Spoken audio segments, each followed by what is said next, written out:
한국에서는 1970년대에서 1980년대에 미국으로 이민 가는 사람이 급격하게 늘었다고 합니다.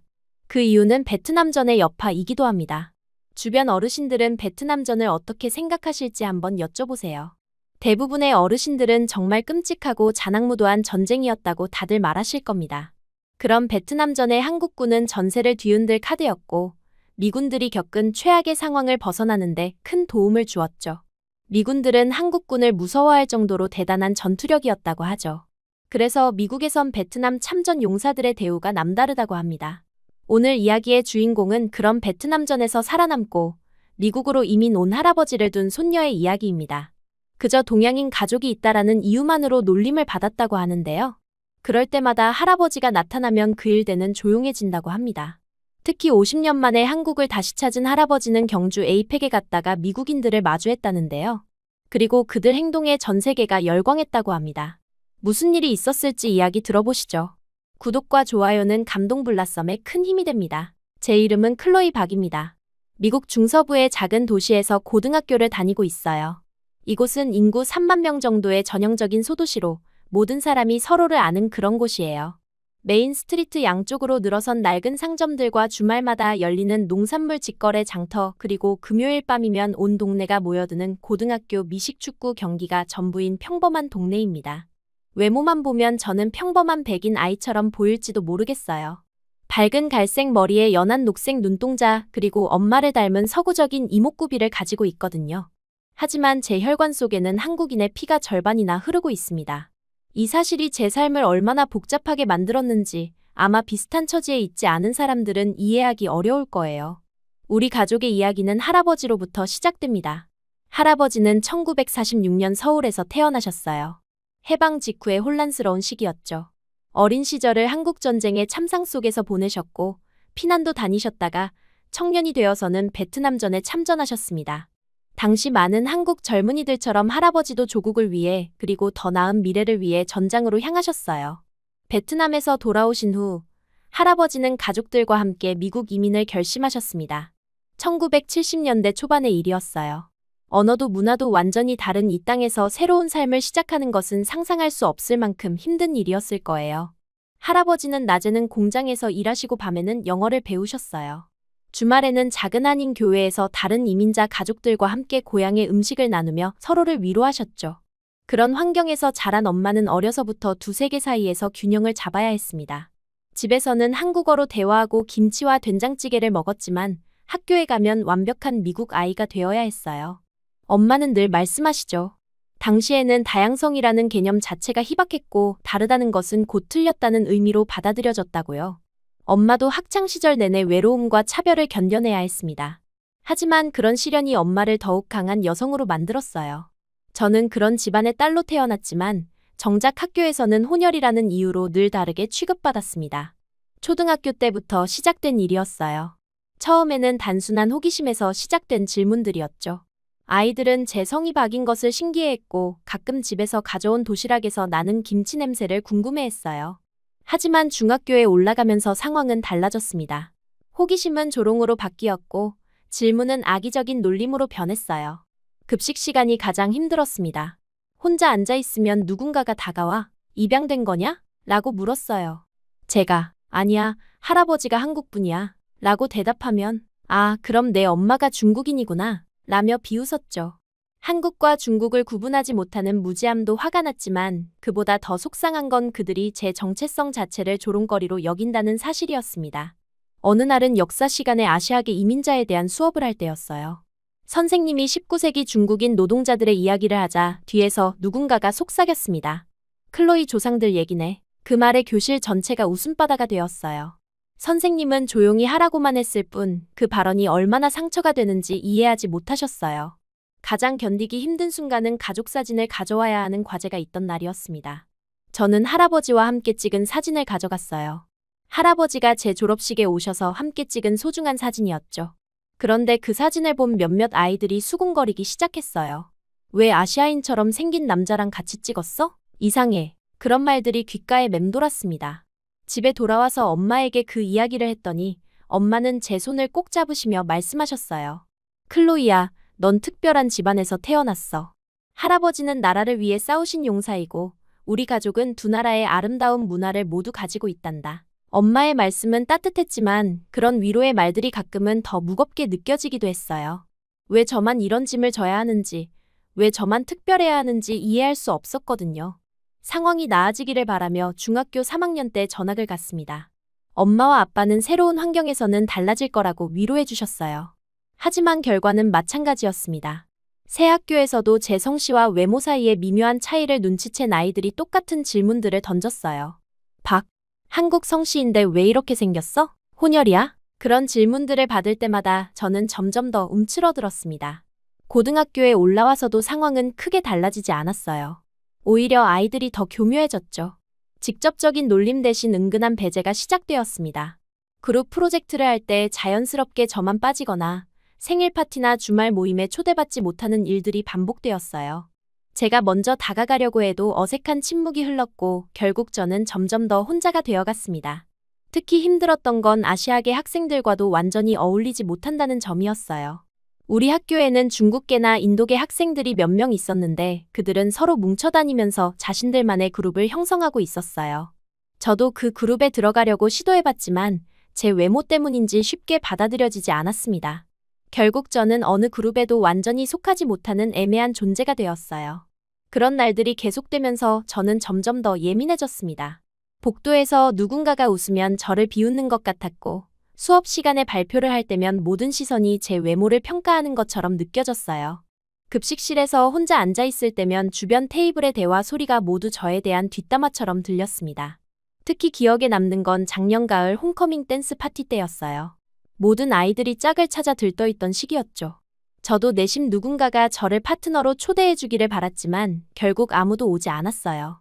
마지막 주가 되어서야 같은 반 남학생 하나가 다가왔는데 다른 애들이 다 짝이 있어서 어쩔 수 없이 물어보는 건데 같이 갈래? 라고 말하더라고요. 그 순간 저는 차라리 혼자 가지 않겠다고 대답했습니다. 집에서도 마음 편할 날이 없었어요. 가족 모임이 있을 때마다 친척들이 제 외모에 대해 이런저런 말씀을 하셨거든요. 클로이는 정말 아빠를 많이 닮았네. 한국 피가 반이나 섞였는데도 전혀 안 보여. 라는 말들이 칭찬인지 실망인지 알 수 없어서 더욱 혼란스러웠어요. 어떤 때는 한국인처럼 보이지 않는다고 아쉬워하시고 또 어떤 때는 너무 아시아적이라며 걱정하셨습니다. 학교에서 다양성의 날 행사가 있었을 때도 마찬가지였어요. 각자 자신의 문화적 배경을 소개하는 시간이었는데 저는 무엇을 발표해야 할지 고민이 되었습니다. 한국 문화를 소개하자니 제가 아는 것도 많지 않았고 그렇다고 미국 문화를 발표하기에는 제 성씨가 걸림돌이 되었어요. 결국 저는 그 행사에 참여하지 않았고 선생님은 제게 특별히 묻지도 않으셨습니다. 밤마다 침대에 누워 천장을 바라보며 생각했어요. 왜 저만 이렇게 복잡해야 하는지, 왜 저는 어디에도 완전히 속할 수 없는지 말이에요. 친구들은 자연스럽게 자신의 정체성을 받아들이고 살아가는데 저만 늘 어정쩡한 위치에서 눈치를 보며 살아야 하는 게 억울했습니다. 거울을 볼 때마다 제 얼굴에서 할아버지의 흔적을 찾으려고 했지만 뚜렷하게 드러나는 건 없었어요. 집에서는 이런 마음을 털어놓기 어려웠어요. 엄마와 아빠는 이미 충분히 걱정이 많으셨고 할아버지께는 더더욱 말씀드릴 수 없었어요. 할아버지가 이 땅에 정착하기 위해 얼마나 고생하셨는데 제가 그 후손으로서 이런 하찮은 일들로 힘들어한다고 말씀드릴 수가 없었습니다. 그러던 어느 날 제 인내심의 한계를 시험하는 사건이 일어났습니다. 점심시간이 끝나고 화장실에 들어갔는데 거기서 제 반 친구들이 제 이야기를 하고 있었어요. 클로이는 정말 이상해. 겉보기엔 백인인데 성은 한국식이고. 맞아, 부모님 중 누가 아시아계인지 궁금하다. 아마 엄마일걸? 아빠는 완전 백인처럼 생겼던데. 그 순간 제 안에서 뭔가가 터졌습니다. 그동안 참아왔던 모든 분노와 좌절감이 한꺼번에 솟구쳤어요. 화장실 칸막이 문을 박차고 나가면서 소리쳤습니다. 내가 대체 뭐가 어떻게 다르다고 뒤에서까지 이러냐고 소리쳤어요. 그 아이들은 깜짝 놀라며 저를 쳐다봤어요. 그중 한 명인 제시카가 비웃으며 말했습니다. 반쪽짜리라서 어디에도 못 끼는 거야. 그 말에 저는 완전히 이성을 잃었어요. 뭐라고 했어? 하며 제시카에게 다가갔고 서로 밀치고 끌어당기는 몸싸움이 벌어졌습니다. 제가 먼저 욕설을 퍼부었고 제시카도 지지 않고 맞받아쳤어요. 소란을 들은 다른 학생들이 선생님을 불렀고 곧이어 담임 선생님이 달려오셨습니다. 상황을 정리한 후 우리 둘 다 교장실로 가게 되었어요. 교장실 앞에서 기다리는 동안 저는 제가 한 일이 믿어지지 않았습니다. 평소에 조용하고 모범적인 학생이었던 제가 이런 일을 저질렀다니요. 교장실에 들어가자 교장 선생님이 심각한 표정으로 상황을 설명해달라고 하셨어요. 저는 떨리는 목소리로 그동안 겪어온 일들을 설명했습니다. 하지만 결국 폭력을 먼저 사용한 것은 제가 맞았고 학교 규칙을 어긴 것도 사실이었어요. 교장 선생님은 학부모 소환이 불가피하다고 말씀하셨습니다. 1시간 정도 지나자 교장실 문이 열리며 누군가가 들어왔습니다. 죄송합니다. 클로이의 할아버지입니다. 할아버지의 차분하면서도 품위 있는 목소리가 교장실을 채웠어요. 그 순간 저는 그동안 숨기고 싶었던 제 정체성의 한 부분이 이렇게 당당히 서 있다는 사실에 묘한 감정을 느꼈습니다. 부끄러움과 자부심이 뒤섞인 복잡한 마음이었어요. 제가 이 순간을 어떻게 헤쳐나가야 할지, 그리고 이 일이 앞으로 제 삶에 어떤 변화를 가져올지는 아직 알 수 없었습니다. 하지만 한 가지 확실한 건 더 이상 도망칠 수는 없다는 사실이었어요. 왜 하필 할아버지가 오셨을까요? 엄마나 아빠가 오셨다면 상황을 더 쉽게 설명할 수 있었을 텐데 할아버지께는 어떻게 말씀드려야 할지 막막했어요. 그동안 학교에서 겪은 일들을 할아버지께 털어놓은 적이 한 번도 없었거든요. 할아버지는 언제나처럼 말끔한 정장 차림이셨습니다. 진회색 양복에 깔끔하게 매듭 지은 넥타이, 그리고 항상 반짝반짝 닦아놓으신 구두까지. 70대 후반의 연세에도 불구하고 꼿꼿한 자세로 걸어 들어오시는 모습은 여전히 위엄이 있었어요. 하지만 오늘은 평소보다 표정이 더욱 진지해 보였습니다. 교장실에는 이미 제시카와 그녀의 부모님이 앉아 계셨어요. 제시카의 아버지는 이 지역에서 꽤 유명한 사업가였습니다. 작은 도시다 보니 모든 사람이 서로를 알고 있었는데 그는 특히 지역 상공회의소 회장을 지내면서 학교 이사회에도 영향력을 행사하는 인물이었어요. 제시카의 어머니 역시 학부모회에서 활발하게 활동하시는 분이었죠. 교장 선생님이 일어나 인사를 하셨습니다. 하지만 제시카의 부모님은 할아버지를 보는 순간 미묘한 표정 변화를 보였어요.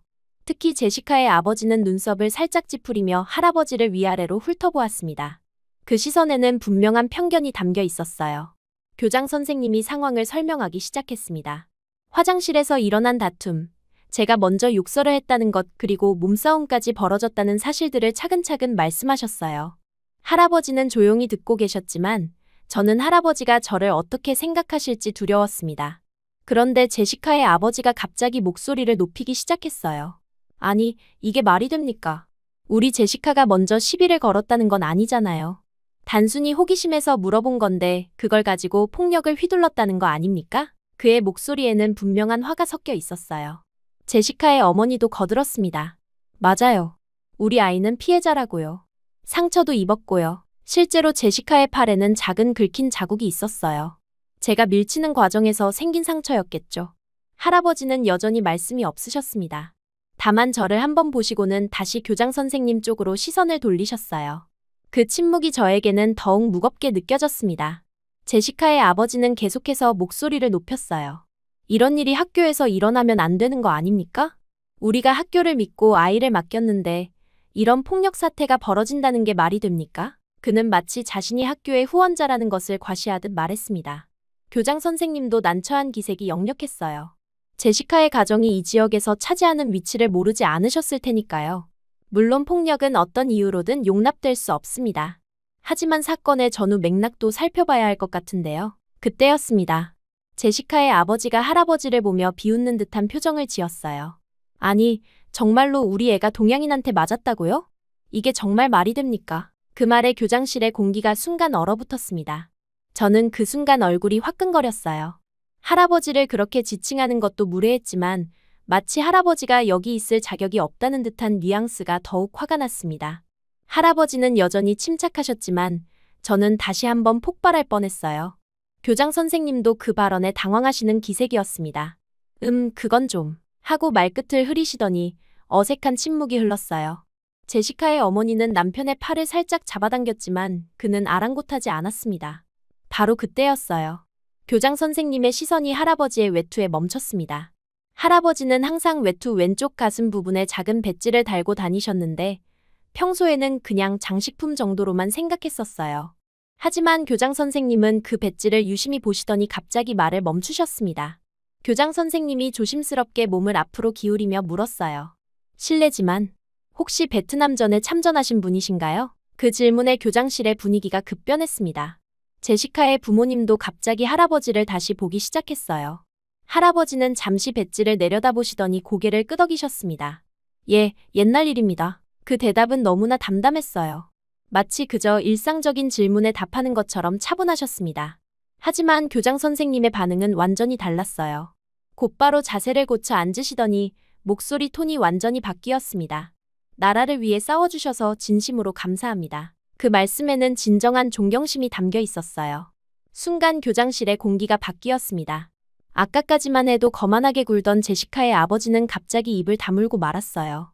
제시카의 어머니도 어색한 표정으로 할아버지를 쳐다보았습니다. 아까 전에 그 무례한 발언이 얼마나 부적절했는지 깨달은 듯했어요. 교장 선생님이 계속 말씀하셨습니다. 제가 군복무를 할 때 베트남전 참전용사 분들에 대한 이야기를 많이 들었습니다. 정말 존경스럽습니다. 그 진심 어린 감사 표현에 할아버지는 겸손하게 고개를 숙이셨어요.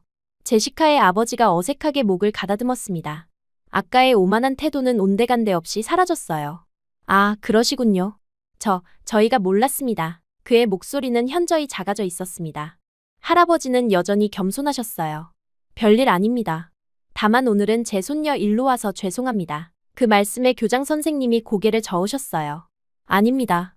오히려 제가 상황을 제대로 파악하지 못해서 죄송합니다. 교장 선생님의 태도 변화는 확실했어요.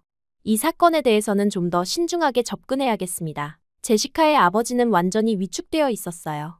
아까까지만 해도 자신의 영향력을 과시하려던 그가 이제는 조심스럽게 말했습니다. 아이들끼리의 다툼이니까. 너무 크게 만들 필요는 없을 것 같은데요. 교장 선생님이 사건의 경위를 다시 정리하기 시작했어요. 이번에는 제가 그동안 학교에서 겪어온 차별적인 발언들에 대해서도 언급하셨습니다. 클로이가 지속적으로 받아온 스트레스도 고려해야 할 것 같습니다. 나중에 알게 된 사실인데 제시카의 아버지는 이 지역의 유지이자 중견기업의 이사였어요. 학교 후원도 많이 하고 계셨고 그래서 학교에서도 함부로 할 수 없는 인물이었습니다. 하지만 오늘 할아버지의 정체가 밝혀지면서 상황이 완전히 뒤바뀐 거였어요. 미국에서 베트남전 참전용사에 대한 존경은 특별합니다. 특히 교장 선생님 세대에게는 더욱 그랬어요. 할아버지 세대가 젊은 시절 목숨을 걸고 싸운 전쟁이었고 그들의 희생 덕분에 지금의 자유가 있다고 여기시는 분들이 많았거든요. 교장 선생님이 마무리를 하셨어요. 이 사건은 교육청에도 보고하겠습니다. 다만 클로이와 제시카 모두에게 상담 기회를 제공하고 앞으로 이런 일이 재발하지 않도록 학교 차원에서 다양성 교육을 강화하겠습니다. 제시카의 부모님은 더 이상 이 일을 제기하지 않았어요. 오히려 빨리 이 자리를 벗어나고 싶어하는 기색이 역력했습니다. 아까의 그 무례한 발언이 얼마나 부끄러웠는지 알 것 같았어요. 교장실에 나오는 길에 할아버지가 제 어깨에 손을 올리셨어요. 괜찮니? 하고 물으시는 할아버지의 목소리는 여전히 부드러웠습니다. 저는 고개를 끄덕였지만 사실은 복잡한 감정이 얽혀 있었어요. 며칠 후 학교 게시판에는 다양성과 배려라는 주제의 글이 올라왔습니다. 모든 학생들이 서로의 배경을 존중해야 한다는 내용이었어요. 평소 같으면 그냥 지나쳤을 공지사항이었지만 이번에는 달랐습니다. 그 글 속에는 제가 겪은 일들이 반영되어 있었어요. 복도에서 만난 몇몇 학생들의 시선도 바뀌었습니다. 제시카 사건에 대한 소문이 퍼지면서 어떤 아이들은 저를 신기하게 보기 시작했어요. 클로이 할아버지가 베트남전 용사래 하는 속삭임들이 들렸습니다. 제시카는 그 이후로 저를 피하기 시작했어요. 복도에서 마주쳐도 고개를 돌리거나 다른 길로 갔습니다. 그녀의 친구들도 마찬가지였어요. 아마 집에서 부모님께 꾸중을 들었을 것 같았습니다.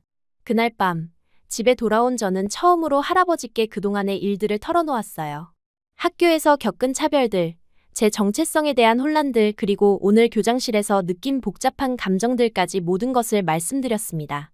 할아버지는 조용히 들어주시더니 서재로 가셨어요. 그리고 오래된 사진첩 하나를 가져오셨습니다. 이걸 보여주고 싶었는데 때가 오지 않았다고 생각했단다. 할아버지가 사진첩을 펼치시자 젊은 시절의 할아버지 모습이 나타났어요. 사진 속의 할아버지는 초라한 군복을 입고 계셨지만 표정만큼은 당당했습니다. 동료 군인들과 함께 찍은 사진, 전장에서의 일상을 담은 사진들이 가득했어요. 그 중에서도 가장 인상 깊었던 건 할아버지가 혼자 찍은 사진이었습니다. 어린 나이였지만 눈빛만큼은 확고했어요. 이때가 22살이었지. 무서웠지만 동시에 자랑스러웠단다. 내가 조국을 위해 무언가를 할 수 있다는 게 말이야. 할아버지의 목소리에는 그 시절의 기억이 생생히 담겨 있었어요. 할아버지가 계속 말씀하셨습니다. 전쟁터에서 만난 미군들은 우리를 동료로 대했어. 피부색이 다르고 언어가 달라도 같은 편에서 싸우는 전우였거든. 그때 난 처음으로 진정한 존중이 무엇인지 알았지. 그 사진들을 보면서 저는 새로운 감정을 느꼈어요. 지금까지는 할아버지를 그냥 자상한 할아버지로만 생각했는데 사실 그분은 한나라의 역사를 몸소 경험하신 분이었던 거예요. 그리고 그 역사가 바로 제 핏줄 속에 흐르고 있다는 사실을 깨달았습니다. 클로이야, 넌 부끄러워할 필요가 없어. 우리 가족은 두 나라를 모두 사랑하는 마음으로 살아왔단다. 그게 우리의 자랑이야. 할아버지의 말씀에 저는 눈물이 났어요. 그동안 숨기고 싶었던 제 정체성이 사실은 자랑스러운 것이었다는 걸 그제야 깨달았습니다. 그날 밤 제 침대에 누워 생각했어요. 오늘 교장실에서 일어난 일은 단순한 우연이 아니었을 거예요. 할아버지의 그 작은 배지 하나가 모든 상황을 바꿔놓았습니다. 그리고 그 순간 저는 제가 어떤 가문의 후손인지 처음으로 실감할 수 있었어요. 이제 저는 더 이상 제 정체성을 숨기고 싶지 않았습니다. 할아버지가 보여주신 그 당당함을 저도 배우고 싶었어요. 그분이 바로 저희 가족의 시작이었고, 저는 그 자랑스러운 계보를 이어가는 사람이었습니다. 교장실에서 있었던 일 이후로 몇 주가 지났습니다. 학교에서의 분위기는 확실히 달라졌지만, 저는 여전히 제 정체성에 대해 완전히 편안해지지는 못했어요. 그런 중에 뜻밖의 소식이 들려왔습니다. 2025년 10월 중순 경주에서 열리는 APEC 회의에 맞춰 저희 가족이 한국으로 여행을 가게 된 거예요. 사실 이 여행은 몇 년 전부터 엄마가 계획하고 계셨던 일이었습니다. 엄마는 어릴 때 할아버지, 할머니와 함께 한국을 2번 정도 방문한 적이 있다고 하셨어요. 하지만 그때는 너무 어려서 기억이 흐릿하고 성인이 된 후로는 한 번도 가보지 못하셨다고 했어요. 특히 할머니가 돌아가신 후로는 더욱 그리운 마음이 커지셨다고 하셨습니다. 할아버지는 처음에는 주저하셨어요. 나이도 많고 긴 비행이 부담스럽다고 하시면서요. 하지만 엄마의 끈질긴 설득과 제가 함께 가겠다고 하자 결국 마음을 바꾸셨습니다. 클로이도 자신의 뿌리를 알아야 할 때가 되었구나 라고 말씀하시며 여행을 승낙하셨어요. 아빠는 아쉽게도 함께하지 못했습니다. 회사에서 중요한 프로젝트가 진행 중이어서 몇 주간 자리를 비울 수 없다고 하셨어요. 하지만 너희들끼리 좋은 시간 보내고 와 라며 흔쾌히 보내주셨습니다. 오히려 엄마와 할아버지 그리고 제가 함께하는 3대가 모인 여행이 더 의미 있을 것 같다고 말씀하셨어요. 출발 전 몇 주 동안 저는 한국에 대해 공부했습니다. 지금까지는 할아버지의 고향 정도로만 생각했던 한국이었는데 막상 가게 되니 더 알고 싶어졌어요. 한국의 역사, 문화 그리고 현재 모습까지. 인터넷으로 서울의 스카이라인을 보고 K-팝과 한국 드라마가 전 세계적으로 인기를 끌고 있다는 사실도 알게 되었습니다. 엄마는 여행 준비를 하면서 계속 감탄하셨어요. 어릴 적 2번 정도 왔지만 올 때마다 완전히 다른 나라가 되어 있더라. 고 말씀하시며 기대에 찬 표정을 지으셨죠. 특히 스마트폰으로 최신 서울 사진들을 보시면서는 이게 정말 내가 알던 그 서울이 맞나 하며 놀라워하셨어요. 할아버지도 마찬가지였습니다. 1970년대 초에 떠나신 후로 몇 번 오지 못하셨으니 50년 넘게 변한 고향의 모습이 어떨지 궁금해하셨어요. 내가 태어난 곳이 어떻게 변했을지 상상도 안 된다. 고 말씀하시면서도 설렘을 감추지 못하셨습니다. 드디어 출발 날이 왔습니다. 공항에서 할아버지는 여전히 말끔한 정장 차림이셨어요. 긴 비행길이라 편한 옷을 입으라고 해도 첫인상이 중요하다며 양복을 고집하셨습니다. 그 모습을 보면서 저는 할아버지가 얼마나 이 여행을 중요하게 생각하시는지 알 수 있었어요. 14시간이 넘는 긴 비행이었지만 기대감 때문인지 생각보다 빨리 지나갔습니다. 기내에서 한국 영화를 보고 한국어 기초 회화책도 읽어봤어요.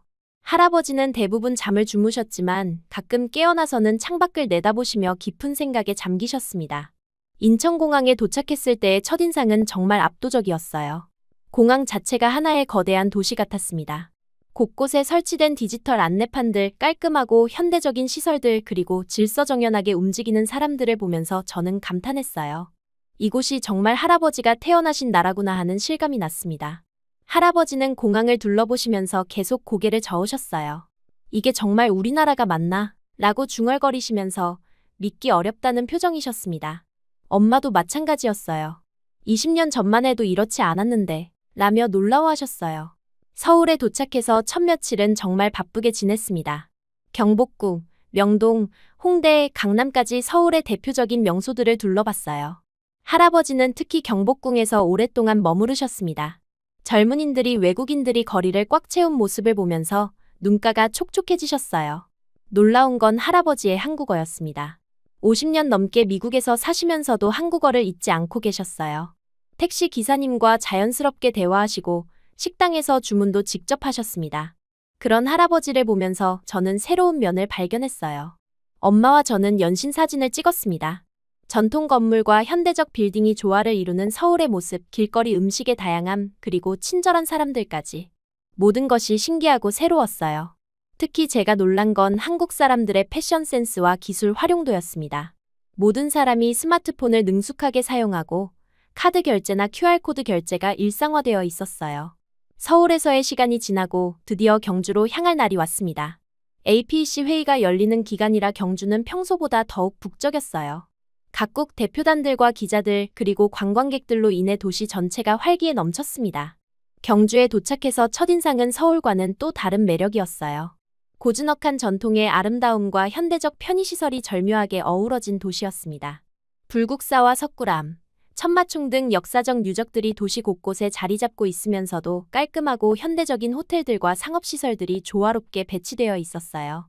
할아버지는 경주를 보시면서 특별한 감정을 드러내셨습니다.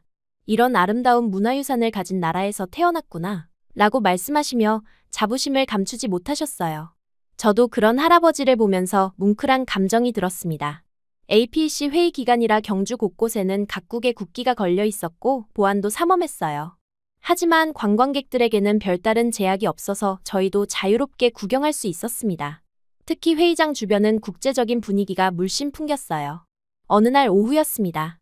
저희는 APEC 행사장 근처를 산책하고 있었어요. 각국 대표단들의 차량이 오가고 기자들이 분주히 움직이는 모습을 구경하는 것도 재미있었습니다. 저와 엄마는 계속 사진을 찍었고 할아버지는 주변 풍경을 감상하며 천천히 걸으셨어요. 그때 저희 앞에서 정장을 입은 외국인 무리가 길을 잃은 듯 두리번거리고 있었습니다. 그들의 옷차림과 분위기로 봐서는 APEC 관련 인사들인 것 같았어요. 아마 미국 대표단의 일원들인 듯 했습니다. 그들은 지도를 보면서 서로 이야기를 나누고 있었지만 어디로 가야 할지 확신하지 못하는 것 같았어요. 그중 한 명이 저희 쪽을 보더니 다가왔습니다. 아마 저희가 미국인처럼 보였나 봐요. 그는 정중하게 인사를 하며 길을 물어봤습니다. 하지만 저희도 관광객 신분이라 정확한 길을 알려드릴 수 없었어요. 엄마가 영어로 죄송하다고 말씀드리면서 근처 안내소를 찾아보라고 조언해드렸습니다. 그런데 바로 그때였어요. 그들 중 한 명이 할아버지의 외투에 달린 작은 배지를 발견했습니다. 그의 표정이 순간 진지해지더니 조심스럽게 할아버지께 다가왔어요. 다른 동료들도 그의 시선을 따라 할아버지를 주목하기 시작했습니다. 실례합니다만 혹시 베트남전 참전용사시죠? 그의 질문에 주변이 조용해졌어요. 할아버지는 잠시 그들을 바라보시더니 고개를 끄덕이셨습니다. 네, 그렇습니다. 그 순간 정말 놀라운 일이 일어났어요. 그 미국인들이 일제히 할아버지께 경례를 올린 거예요. 한 명이 아니라 전원이 동시에, 그것도 아주 정중하고 진심 어린 경례였습니다. 주변에 있던 다른 사람들도 갑자기 일어난 상황에 시선을 집중했어요. 할아버지는 당황하신 듯했지만 곧 자세를 바로 하시며 경례로 화답하셨습니다. 그 모습이 정말 인상 깊었어요.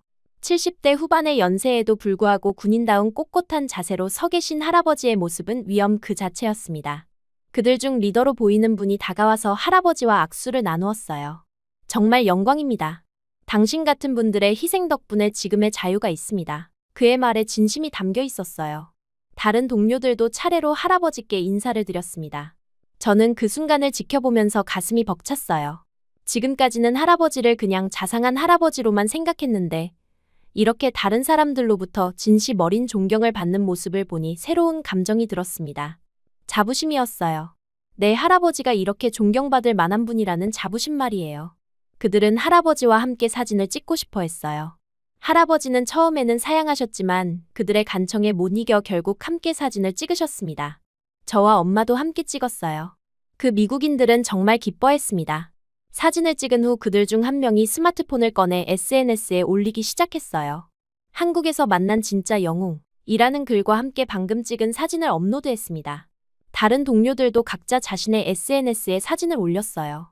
그 과정을 지켜보면서 저는 현대 사회의 소통 방식에 대해 생각해봤어요. 이렇게 순간적으로 일어난 일이 SNS를 통해 전 세계로 퍼져나간다는 게 신기했습니다.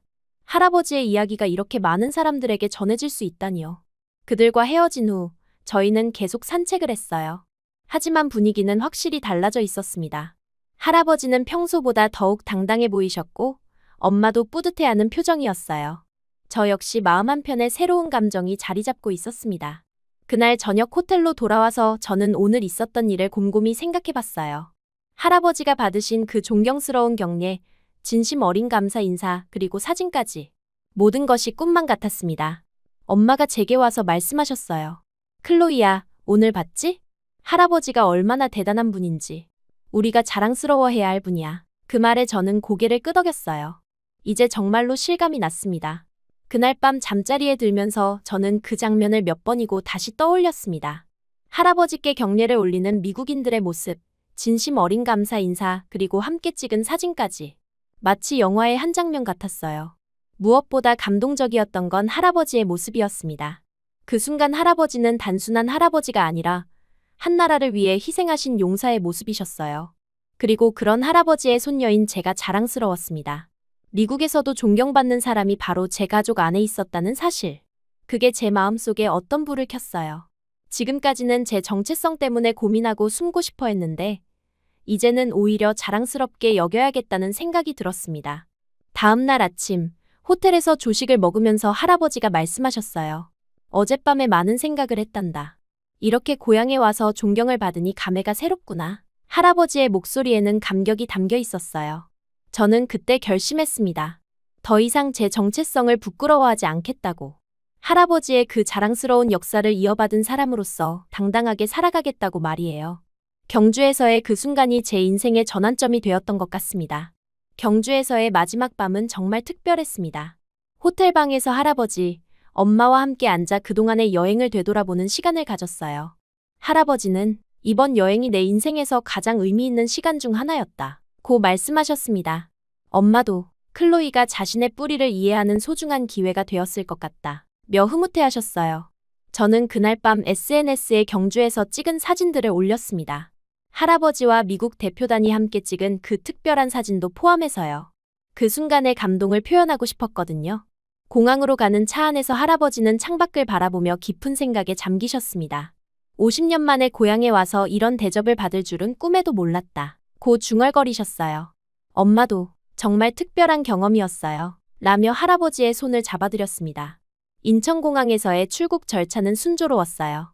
하지만 게이트에서 기다리는 동안 할아버지는 계속 주변을 둘러보셨습니다. 아마 이번이 마지막 한국 방문이 될 수도 있다는 생각을 하고 계신 것 같았어요. 저는 할아버지의 그런 모습을 보면서 가슴이 뭉클했습니다. 새벽 비행기였기 때문에 기내는 대부분 조용했어요. 승객들은 거의 다 잠을 자고 있었고 저도 마찬가지였습니다. 긴 여행의 피로가 몰려오면서 거의 14시간 내내 자고 있었어요. 가끔 깨어나면 창밖의 구름들을 보거나 기내식을 먹는 정도였습니다. 할아버지와 엄마도 대부분 주무셨어요. 특히 할아버지는 연세를 생각하면 긴 비행이 힘드셨을 텐데 다행히 편안하게 주무시는 것 같았습니다. 가끔 깨어나시면 저를 보시며 미소를 지으셨어요. 비행기 안에서 저는 이번 여행에 대해 많은 생각을 했습니다. 한국에서 본 것들, 느낀 것들, 그리고 할아버지에 대해 새롭게 알게 된 것들까지. 모든 것이 제게는 새로운 세계였어요. 특히 경주에서의 그 순간은 제 인생에서 잊을 수 없는 장면이 될 것 같았습니다. 드디어 미국 공항에 도착했습니다. 시차 때문에 몸이 무거웠지만 집에 돌아온다는 안도감이 있었어요. 입국 심사를 마치고 짐을 찾는 동안 할아버지는 역시 집이 최고다 라고 말씀하셨지만 표정에는 아쉬움도 섞여 있었어요. 공항에서 나와 차에 올라탄 후 저는 여행 내내 비행기 모드로 설정해둔 휴대폰을 다시 켰습니다. 그런데 그 순간 정말 놀라운 일이 일어났어요. 휴대폰이 문자와 알림 소리로 완전히 폭주 상태가 된 거예요. 화면에 나타난 숫자들을 보고 저는 깜짝 놀랐습니다. 알림 132개, DM 28개, 그리고 수십 개의 친구들 멘션까지. 평소에는 하루 종일 받아도 10개 정도의 알림이 전부였는데 이건 정말 이상한 일이었어요. 심지어 모르는 사람들의 팔로우 요청도 계속 들어오고 있었습니다. 당황해서 SNS를 열어봤는데 제가 믿을 수 없는 광경이 펼쳐져 있었어요. 제가 경주에서 올린 할아버지와 미국 대표단의 사진이 엄청난 속도로 퍼지고 있었습니다. 좋아요 수가 평소의 100배는 넘어 보였고 공유 횟수도 계속 늘어나고 있었어요. 더 놀라운 건 미국 대표단 중 한 분이 그 사진을 리포스트하신 것이었습니다. 한국에서 만난 진짜 전쟁 영웅이라는 글과 함께 저희가 함께 찍은 사진을 올리셨어요. 그분의 팔로워가 수만 명이었기 때문에 그 리포스트로 인해 사진이 더욱 빠르게 퍼진 것 같았습니다. 댓글들을 읽어보니 정말 다양한 반응들이 있었어요. 내 할아버지는 정말 대단해. 이 사진을 보고 울었어. 한국은 정말 놀라운 나라야. 같은 감동적인 댓글들이 대부분이었습니다. 외국인들의 댓글도 많았는데 여러 언어로 할아버지에 대한 존경을 표하는 내용들이었어요. 특히 인상 깊었던 댓글 중 하나는 한 베트남전 참전용사의 아들이 쓴 것이었습니다. 제 아버지도 베트남전에 참전하셨어요. 이런 아름다운 순간을 공유해 주셔서 감사합니다. 라는 내용이었어요.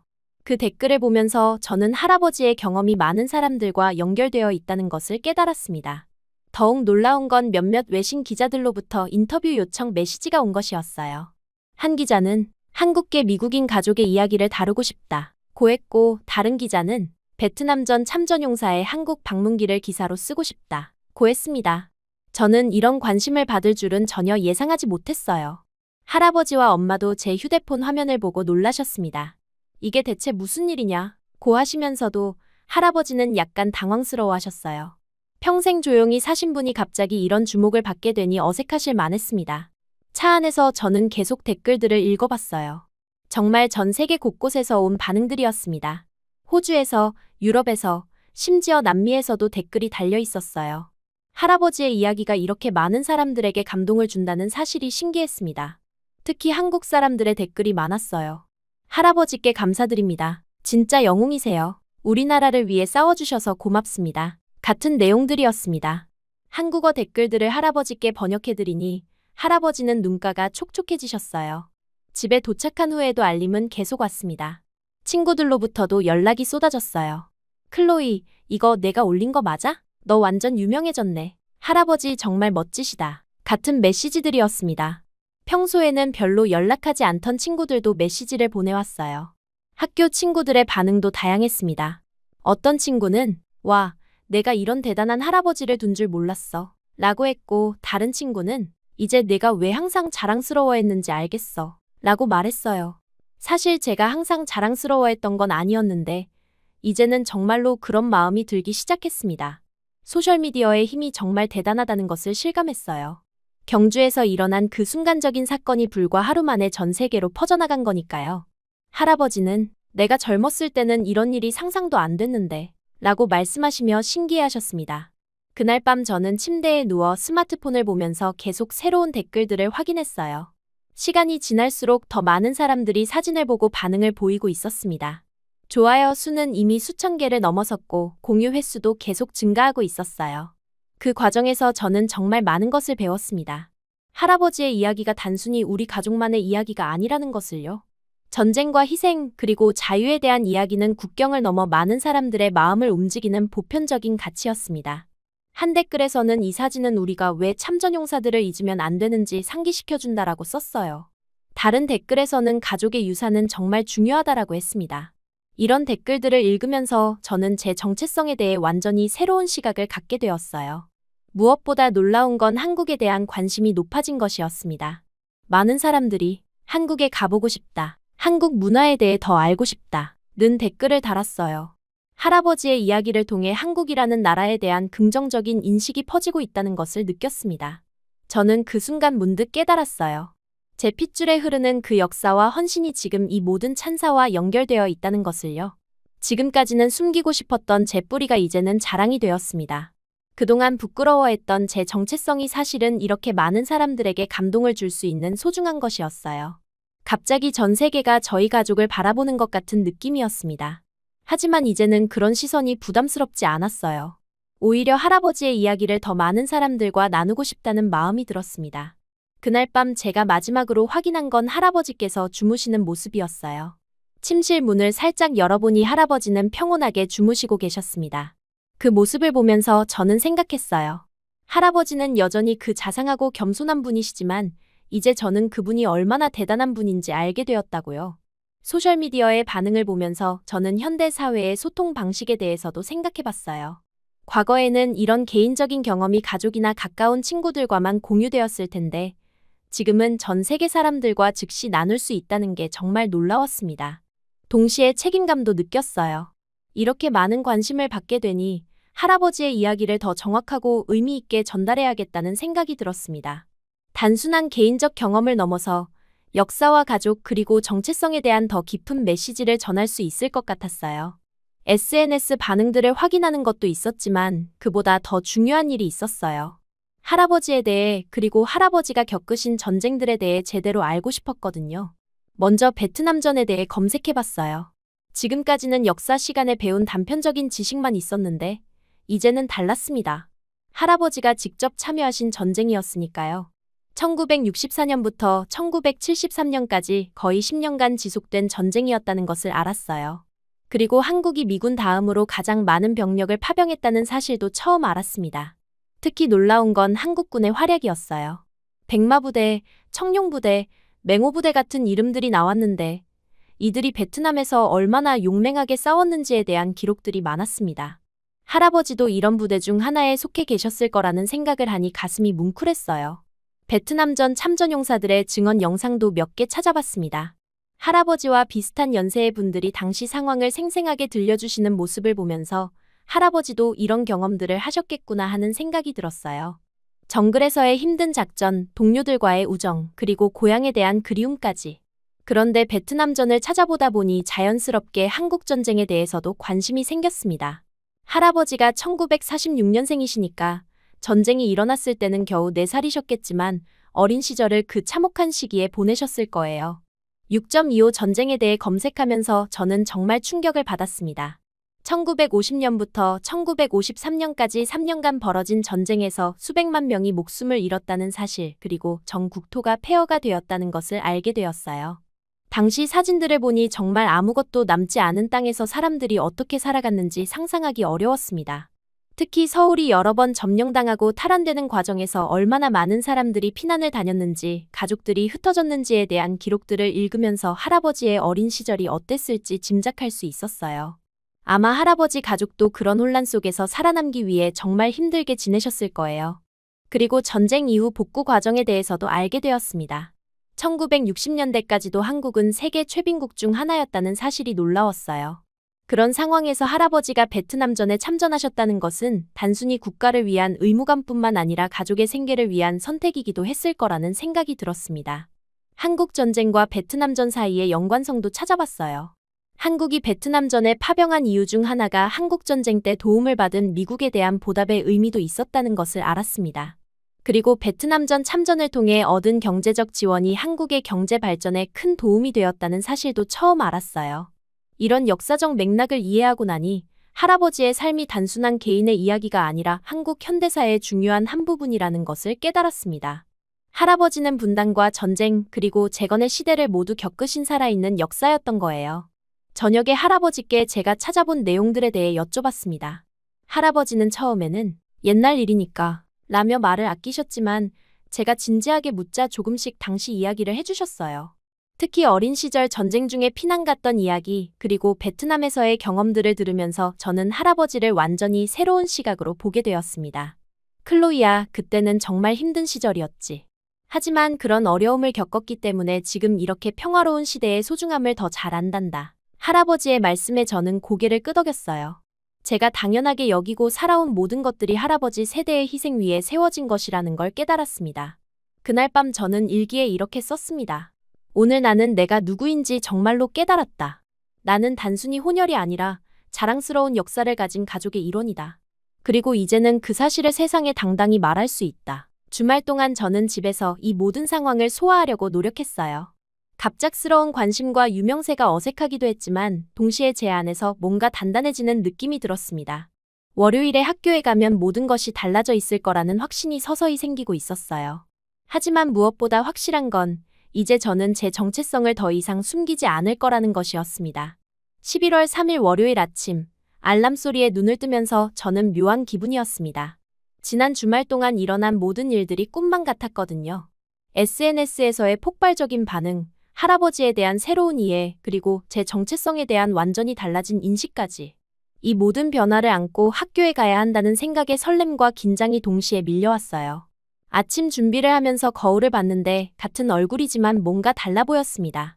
예전에는 거울을 볼 때마다 제 외모에서 아시아적 특징을 찾으려고 했었는데 이제는 그런 고민 자체가 사라졌어요. 중요한 건 제가 어떻게 생겼느냐가 아니라 제가 누구인지, 어떤 가족의 후손인지였으니까요. 학교로 가는 길에서도 마음가짐이 확실히 달랐습니다. 예전 같으면 다른 아이들과 마주치지 않으려고 일찍 가거나 늦게 갔을 텐데 이날은 당당하게 평소 시간에 등교했어요. 교문을 들어서면서 저는 깊게 숨을 들이마셨습니다. 새로운 시작이라는 느낌이 들었거든요. 복도에 들어서자마자 변화를 느꼈습니다. 평소 같으면 저를 지나쳐 가던 아이들이 제게 시선을 보내고 있었어요. 하지만 예전에 그 탐색적이고 때로는 조롱 섞인 시선이 아니었습니다. 호기심과 관심, 그리고 어떤 존경 같은 감정이 섞인 시선이었어요. 먼저 다가온 건 같은 반 친구인 에밀리였어요. 평소에는 인사 정도만 나누던 사이였는데 이날은 달랐습니다. 클로이, SNS 봤어. 너 진짜 멋지더라. 할아버지도 정말 대단하시고. 에밀리의 목소리에는 진심이 담겨 있었어요. 예전에는 들어보지 못한 톤이었습니다. 곧이어 다른 친구들도 하나둘씩 모여들기 시작했어요. 와, 내 할아버지가 베트남전 참전용사셨구나. 그 사진 정말 감동적이었어. 한국에서 찍은 다른 사진들도 보여줘. 같은 말들이 쏟아졌습니다. 전에는 저에 대한 관심이 주로 왜 성이박이야? 부모님 중 누가 아시아계야? 같은 질문들이었다면 이제는 제 가족의 역사와 문화에 대한 긍정적 호기심이었어요. 특히 놀라웠던 건 제이슨의 반응이었습니다. 그는 평소 학급에서 인기가 많은 아이였는데 저와는 별로 말을 섞지 않던 사이였어요. 그런 제이슨이 제게 다가와서 말했습니다. 클로이, 내 할아버지도 베트남전에 갔었어. 내 할아버지랑 어쩌면 같은 곳에서 싸웠을지도 모르겠다. 그의 말에 저는 깜짝 놀랐어요. 제이슨에게 그런 가족사가 있다는 걸 전혀 몰랐거든요. 첫 번째 수업은 영어 시간이었습니다. 수업이 시작되기 전 존슨 선생님이 제게 다가오셨어요. 평소에도 친절하셨지만 오늘은 특별한 관심을 보이셨습니다. 클로이, 우리 수업 시간에 내 할아버지 이야기를 해줄래? 특히 한국과 미국의 관계에 대해서 말이야. 선생님의 제안에 저는 잠시 망설였어요. 예전 같으면 절대 그런 관심의 중심에 서고 싶지 않았을 텐데요. 하지만 이번에는 달랐습니다. 네, 좋아요. 라고 대답했어요. 수업 중간에 선생님이 저를 소개하시자 반 아이들이 집중해서 들었습니다. 저는 할아버지의 이야기, 한국전쟁과 베트남전의 역사적 의미, 그리고 최근 경주에서 있었던 일까지 차근차근 설명했어요.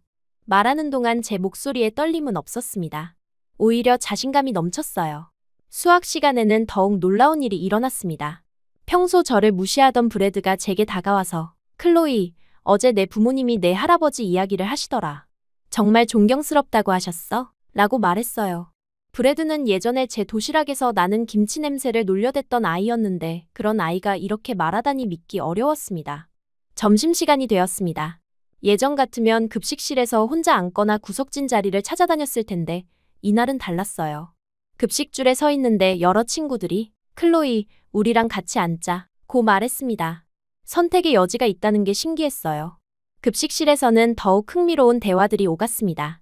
사라가 클로이, 한국 음식 중에 뭐가 제일 맛있어? 라고 물었고 마이클은 케이팝 좋아해? 요즘 정말 인기더라 고 했어요. 이런 질문들은 예전에도 있었지만 톤이 완전히 달랐습니다. 예전에는 이상하다는 식이었다면 이제는 정말 궁금해서 묻는 거였어요. 체육 시간에는 더욱 극적인 변화가 있었습니다. 농구팀을 나누는데 평소 같으면 저는 항상 마지막에 선택받거나 아예 제외되곤 했어요. 하지만 이날은 팀 주장인 알렉스가 저를 먼저 지목했습니다. 클로이, 우리 팀 할래? 그 순간 저는 정말 놀랐어요. 알렉스는 학교에서 가장 인기 있는 아이 중 하나였거든요. 경기 중에도 팀원들이 저에게 패스를 많이 해줬고 실수를 해도 격려해줬어요. 괜찮아, 클로이. 다음에 잘하면 돼. 라는 말들을 들으면서 저는 스포츠가 이렇게 즐거운 것이었나 하는 생각이 들었습니다. 예전에는 항상 눈치를 보고 위축되어 있었는데 이날은 자유롭게 뛸 수 있었어요. 오후 수업들도 마찬가지였습니다. 과학 시간에는 실험 파트너를 정하는데 여러 명이 저와 함께하고 싶어 했어요. 예전에는 항상 혼자 하거나 마지못해 받아주는 파트너와 함께 했는데 이제는 선택권이 생겼습니다. 하지만 가장 의미 있었던 순간은 역사 시간이었어요. 윌슨 선생님이 20세기 아시아 역사에 대해 설명하시면서 한국전쟁과 베트남전을 언급하셨습니다. 예전 같으면 저는 고개를 숙이고 눈치를 봤을 텐데 이번에는 달랐어요. 선생님이 베트남전에 한국이 대규모 병력을 파견했다는 사실을 아는 학생이 있나요? 라고 물으셨을 때 저는 주저없이 손을 들었습니다. 교실이 조용해졌고 모든 시선이 저에게 집중되었어요. 하지만 전혀 부담스럽지 않았습니다. 제 할아버지는 1946년생 한국분이세요. 베트남전 참전 용사셨고 최근 한국 APEC 행사에서 미군 고위 인사들이 할아버지께 격려를 올렸어요. 제 목소리는 또렷하고 자신감에 찼습니다. 교실은 완전히 조용해졌고 모든 아이들이 진지하게 들었어요. 선생님이 정말 대단하시네요. 더 자세한 이야기를 들려줄 수 있을까요? 라고 하시자 저는 할아버지의 젊은 시절 이야기, 한국전쟁 때의 어린 시절 그리고 베트남전 참전 경험에 대해 설명했습니다. 주말 동안 공부한 역사적 배경 지식도 함께 이야기했어요. 제가 말을 마치자 교실에서 박수가 터져나왔습니다. 진심 어린 박수였어요. 그 순간 저는 정말 감동받았습니다. 처음이었어요. 제 뿌리에 대해 떳떳하게 말하고 그것이 이렇게 진심으로 존중받은 건 말이에요. 윌슨 선생님도 감동받으신 것 같았어요. 클로이, 내 할아버지 같은 분들의 희생 덕분에 우리가 지금 이렇게 자유롭게 살 수 있는 거야. 정말 존경스럽다. 고 말씀하셨습니다. 그 말에 다른 아이들도 고개를 끄덕였어요. 수업이 끝난 후에도 여러 친구들이 저에게 다가와서 더 많은 이야기를 들려달라고 했습니다. 제시카도 그중 하나였어요. 교장실 사건 이후 저를 피하던 제시카가 조심스럽게 다가와서 클로이, 미안해. 그때 내가 너무했어. 내 할아버지 정말 대단하시다. 고 말했습니다. 제시카의 사과를 받으면서 저는 복잡한 감정이 들었어요. 화가 났던 것도 사실이지만 이제는 그런 감정들이 별로 중요하지 않게 느껴졌습니다. 괜찮아, 제시카. 우리 모두 배우는 거잖아. 라고 대답했어요. 방과 후에는 더욱 놀라운 일들이 기다리고 있었습니다. 학생회 부회장인 케이트가 저에게 다가와서 클로이, 다음 주 다문화 주간 행사에서 발표를 해줄 수 있을까? 내 가족 이야기를 듣고 싶어하는 학생들이 많아. 라고 제안했어요. 예전 같으면 절대 거절했을 제안이었지만 이제는 달랐습니다. 네, 기꺼이 할게요. 라고 대답했어요. 제 이야기가 다른 학생들에게도 도움이 될 수 있다면 얼마든지 나누고 싶었거든요. 집으로 가는 길에 저는 오늘 하루를 되돌아봤습니다. 같은 학교, 같은 교실, 같은 사람들이었지만 모든 것이 달라져 있었어요. 사람들의 시선이 달라진 건 분명했지만 그보다 더 큰 변화는 제가 더 이상 숨고 있지 않다는 사실이었습니다. 예전에는 항상 눈치를 보고 제 정체성을 감추려고 했었어요. 한국 음식을 먹을 때도, 할아버지 이야기를 할 때도, 심지어 제 성을 소개할 때도 어색해했습니다. 하지만 이제는 달랐어요. 당당하게 제가 누구인지 말할 수 있었습니다. 교실 창가 너머로 들어오는 따스한 햇빛을 받으며 저는 확신했습니다. 내가 누구인지, 어디서 왔는지 이제는 떳떳하게 말할 수 있다는 것을요. 제 안에는 자랑스러운 역사가 흐르고 있고 그것을 숨길 이유가 전혀 없다는 걸 깨달았습니다. 집에 도착해서 엄마에게 오늘 있었던 일들을 이야기했어요. 엄마는 정말 기뻐하시면서 클로이야, 드디어 내가 진짜 너 자신이 되었구나 라고 말씀하셨습니다. 할아버지도 제 이야기를 들으시고는 자랑스럽다 고 한마디 하셨어요. 그날 밤 일기를 쓰면서 저는 이렇게 적었습니다. 오늘 나는 처음으로 나 자신이 되었다. 더 이상 숨지도 부끄러워하지도 않을 것이다. 나는 자랑스러운 한국계 미국인이고 영웅적인 할아버지의 손녀다. 학교에서 돌아오는 길은 평소와 달랐습니다. 같은 거리, 같은 풍경이었지만 제 마음속은 완전히 새로운 세상이 펼쳐져 있었어요. 오늘 하루 동안 겪은 모든 변화들이 머릿속에서 영화처럼 스쳐 지나갔습니다. 친구들의 따뜻한 관심, 선생님들의 존중, 그리고 무엇보다 제가 당당하게 제 정체성을 드러낼 수 있었던 그 순간들이요. 집 앞에 도착해서 현관문을 열자 할아버지의 목소리가 들렸어요. 거실에서 엄마와 무언가 이야기를 나누고 계셨습니다. 제가 들어서자 두 분 모두 저를 바라보시며 미소를 지으셨어요. 클로이 왔구나 라고 하시는 할아버지의 목소리에는 평소보다 더 따뜻함이 묻어났습니다. 가방을 내려놓고 거실로 들어가니 할아버지가 신문을 보고 계셨어요. 그런데 그 신문에는 저희 가족 이야기가 작은 기사로 실려 있었습니다. 지역 신문이었지만 할아버지의 베트남전 참전 경험과 최근 경주에서의 일이 간략하게 소개되어 있었어요. 할아버지는 그 기사를 보시며 이제 정말 유명해졌구나 라고 웃으셨습니다. 저녁 준비를 도우면서 엄마에게 오늘 학교에서 있었던 일들을 자세히 이야기했어요. 영어 시간에 할아버지 이야기를 발표한 것, 역사 시간에 손을 들고 당당하게 말한 것, 그리고 친구들의 달라진 반응까지. 엄마는 제 이야기를 들으시면서 계속 고개를 끄덕이셨어요. 정말 많이 달라졌구나, 라고 말씀하시는 엄마의 목소리에는 감격이 섞여 있었습니다. 어릴 때부터 내가 이런 고민을 하는 걸 보면서 마음이 아팠는데, 이제는 정말 당당해 보여. 엄마의 말씀을 들으면서 저는 그동안 엄마도 제 때문에 얼마나 걱정이 많으셨을지 짐작할 수 있었어요. 저녁 식사 시간에는 온 가족이 모여 오늘의 경험을 나눴습니다. 아빠도 회사에서 동료들이 저희 가족 이야기를 화제로 삼았다고 하셨어요. 회사 사람들이 클로이 할아버지에 대해 정말 존경스럽다고 하더라. 특히 베트남전 참전용사라는 걸 알고는 더욱 감탄했어. 아빠의 말씀을 들으면서 저는 이 모든 관심이 단순한 일시적 현상이 아니라는 걸 깨달았습니다. 할아버지는 식사 중에 자신의 젊은 시절 이야기를 더 들려주셨어요. 한국전쟁 직후에 어려웠던 시절, 베트남으로 떠나면서 가졌던 마음가짐, 그리고 전쟁터에서의 경험들까지.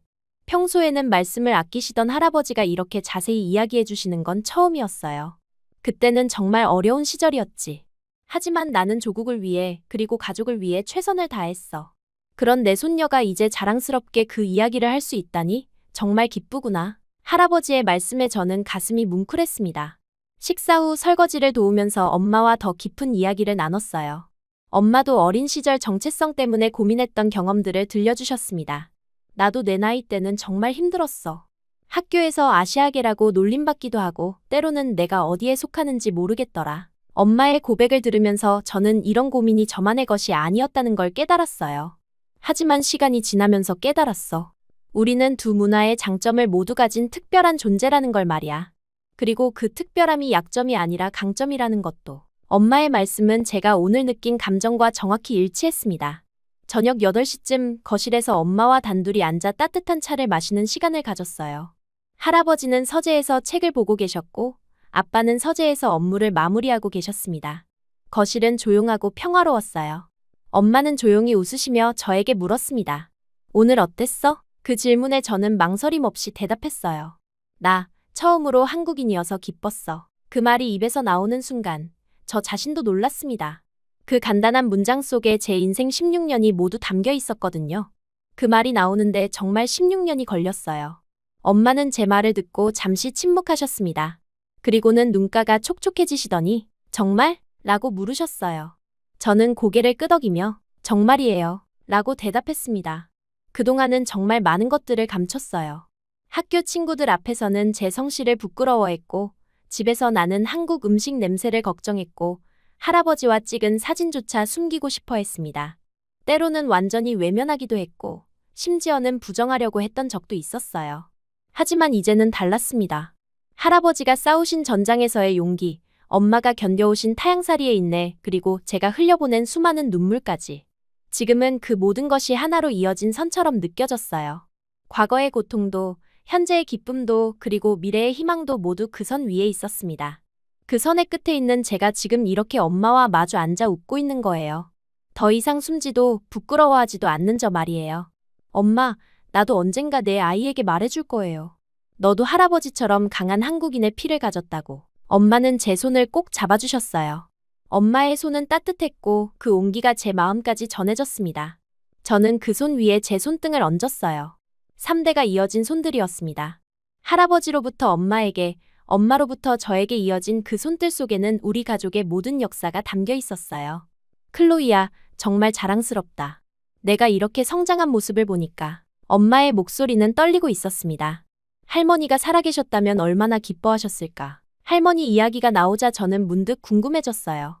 할머니는 제가 태어나기 전에 돌아가셨지만 엄마를 통해 많은 이야기를 들었거든요.